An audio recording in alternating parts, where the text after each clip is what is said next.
Sejam bem-vindos a mais uma aula de hermenêutica bíblica. E nesta aula eu quero tratar sobre a literatura profética das Sagradas Escrituras. Ou seja, como interpretar as profecias contidas na Bíblia. Este assunto é fantástico, maravilhoso, empolgante e ao mesmo tempo é muito amplo e vasto.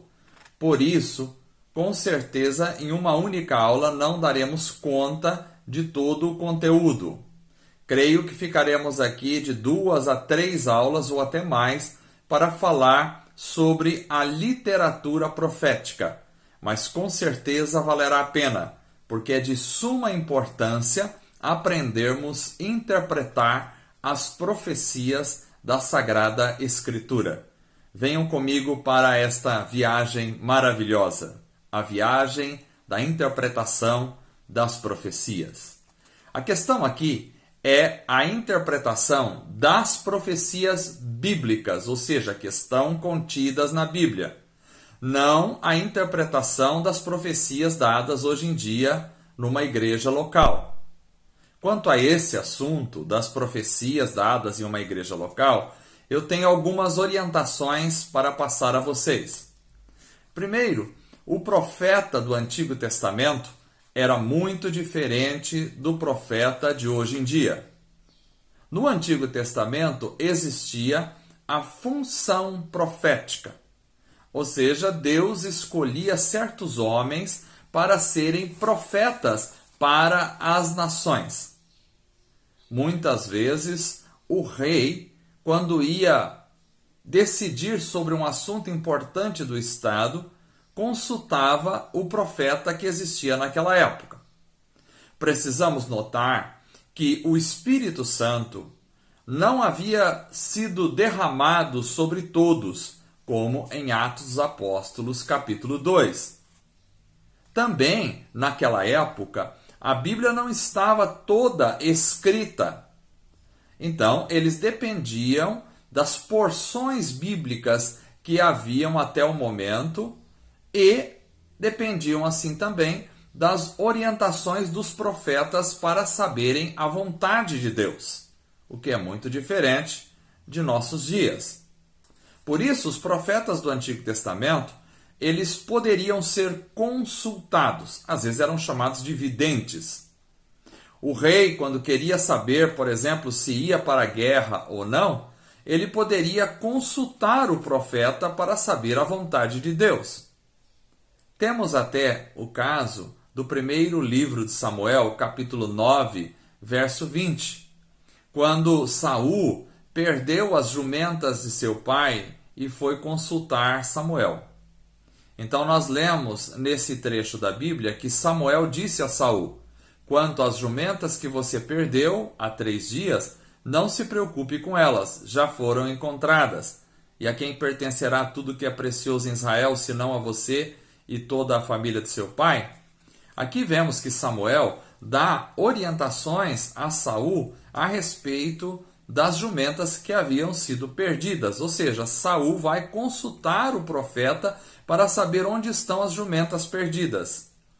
Isso é muito diferente da nossa realidade no Novo Testamento. No Novo Testamento a situação é totalmente outra. Por quê? Porque o Espírito Santo já foi dado à igreja. Então todos cristãos, todos nós temos o Espírito Santo que pode falar conosco diretamente. Temos, além disso, também as Escrituras Sagradas completas em nossas mãos. Essas Escrituras, a Palavra de Deus, a Bíblia, vão nos orientar quanto à vontade de Deus para nós. Por isso não temos aquela necessidade e não devemos consultar nenhum profeta. Mas, com isso não significa que não exista no Novo Testamento o dom da profecia.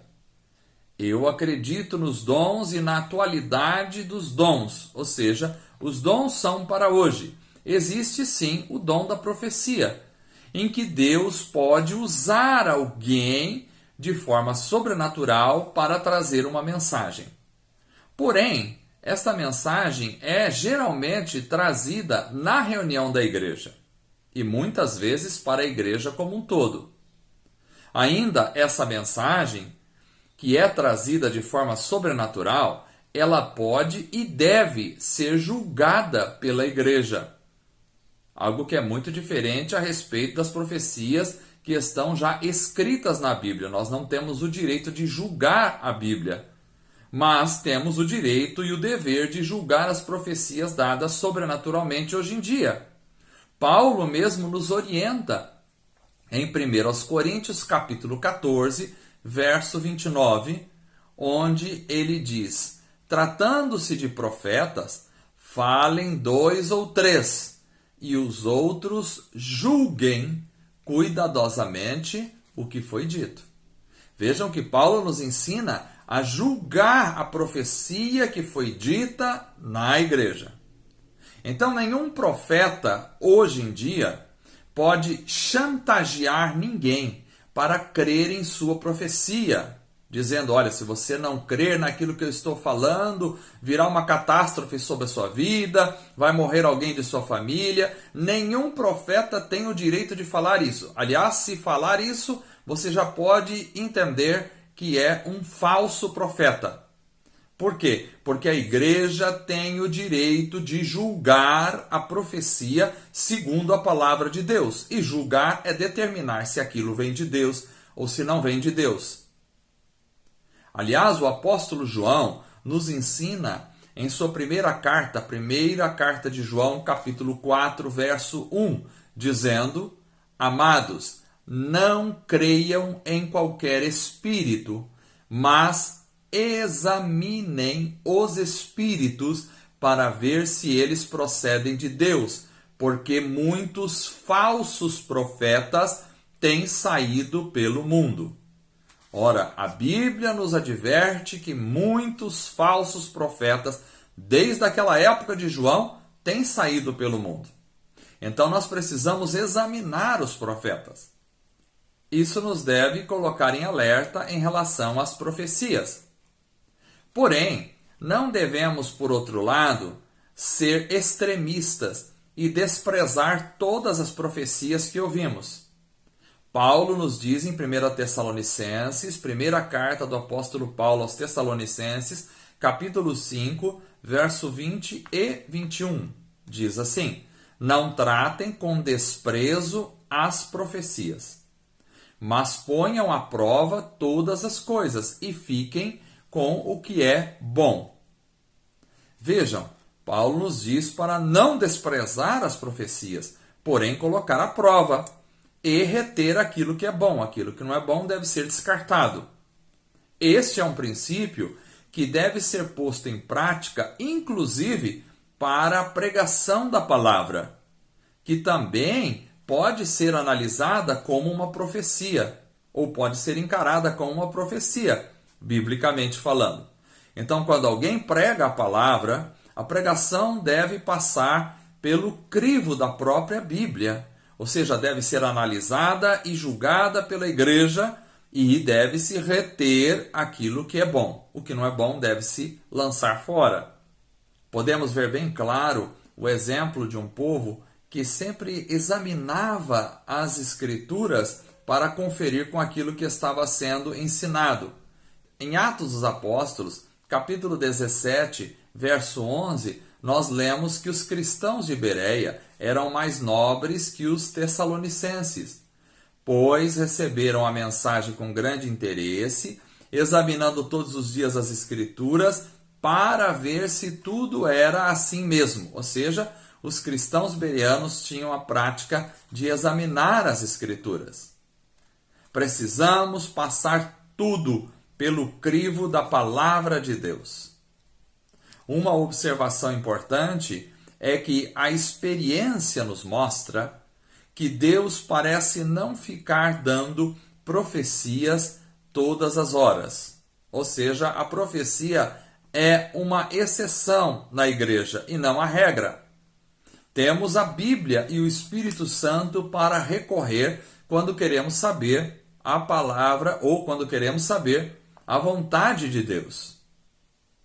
Ainda a profecia, geralmente, ela não vem para ficar guiando as pessoas nas questões normais da vida, tipo casamento, mudança de casa, mudança de emprego, mudança de igreja e etc.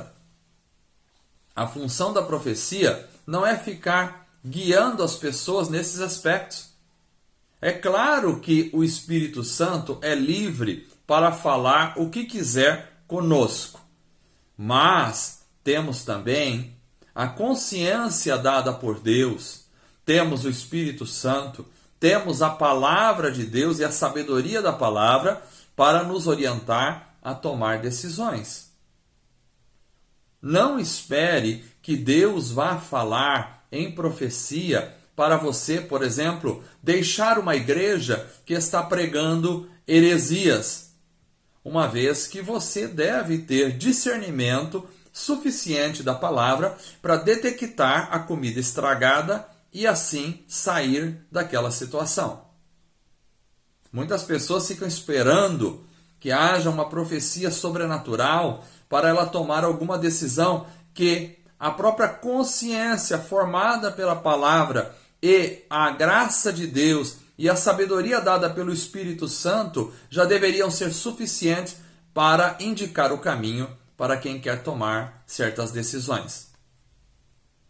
Outra questão importante é que profecias particulares, profecias feitas nas casas, no privado, vinda de pessoas que se intitulam profetas de Deus e que são consultadas pelos crentes regularmente, via de regra, não são autênticas. Muitas vezes provém do coração do profeta, mas não de Deus. A experiência mostra que, em geral, pessoas que ficam atrás de profecias se tornam crentes fracos, se tornam presas fáceis de enganadores, se tornam candidatos sérios à frustração espiritual, pois amanhã ou depois percebem que as profecias dadas a eles, as quais eles acreditaram piamente, não se cumpriram. Crentes desse tipo geralmente acabam não lendo a Bíblia, não manifestam intimidade com o Senhor, porque vivem sempre atrás de saber a vontade de Deus através da orientação de profetas, o que os torna sempre imaturos. Nós, irmãos, precisamos buscar a maturidade espiritual. Devemos e temos as ferramentas necessárias, que é a palavra de Deus, a ação do Espírito Santo em nós, a maturidade cristã, para podermos tomar as decisões que sabemos serem necessárias para a nossa vida. Não precisamos e não devemos correr atrás de profetas. Deus nos convida para a intimidade com Ele e para uma vida de oração, de leitura, de meditação na palavra. Assim, podemos ouvir a voz do Espírito Santo na intimidade que temos com o Senhor. Agora, se recebemos alguma profecia específica sobre algo determinado em nossa vida, isso não nos obriga, em primeiro lugar, a acreditar. E também não nos obriga a desacreditar daquela profecia. Devemos primeiro passar pelo crivo da palavra. Se ela passar pelo crivo da palavra, se não passar, já podemos descartar, não veio de Deus. Não importa quem seja a pessoa que trouxe essa profecia.